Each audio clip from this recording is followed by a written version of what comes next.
Hello friends, welcome to my channel. இன்றைக்கி ஆரோக்கியமான வாழைத்தண்டு கூட்டு எப்படி செய்யலான்னு பார்க்கலாமா? இந்த வாழைத்தண்டு நான் வாங்கிட்டு வந்து ஒரு 3 நாள் ஆச்சு. லேசாக கருப்பாக ஆரம்பிச்சிருச்சா, சரி இன்றைக்கி இதை க்ளீன் பண்ணி கூட்டு வைக்கலாம் தாங்க செய்ய ஆரம்பிச்சிட்டேன். நிறையா பேர் இதை க்ளீன் பண்ண தெரியாமையும் க்ளீன் பண்ண எரிச்சப்பட்டுக்கிட்டும் வாங்கி சமைக்கவே மாட்டாங்க. இது ரொம்ப ரொம்ப உடலுக்கு ஆரோக்கியமான ஒரு காய்ங்க. இதை கண்டிப்பாக நம்ம வாங்கி வீக்லி ஒன்ஸ் இல்லைனாலும் 2 வாரத்துக்கு ஒரு தடவை வாங்கி சாப்பிட்டு பாருங்கள்.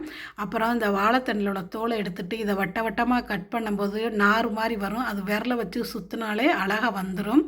இப்போ 10 நிமிஷம் பாசிப்பருப்பு ஊற வச்சுருந்தேன். அதை குக்கரில் சேர்த்துக்கிட்டு 1/2 ஸ்பூன் மஞ்சத்தூள், 1 ஸ்பூன் ஜீரகம், கட் பண்ணி வச்சுருந்தா வாழைத்தண்டையை சேர்த்து குக்கரை மூடி ஒரு 3 விசில் வச்சு எடுத்துக்கிறலாங்க.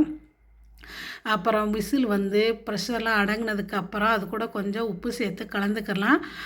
சிறுநீரகத்தில் கல் உள்ளவங்க, வாய் புண்ணு, அடி வயிறு, உடம்பு ரொம்ப ஹீட்டாக உள்ளவங்க, இவங்கெல்லாம் கண்டிப்பாக இந்த வாழைத்தண்டை சூப்பாவோ இல்லை இந்த மாதிரி கூட்டு மாதிரியோ வச்சு சாப்பிடுங்க.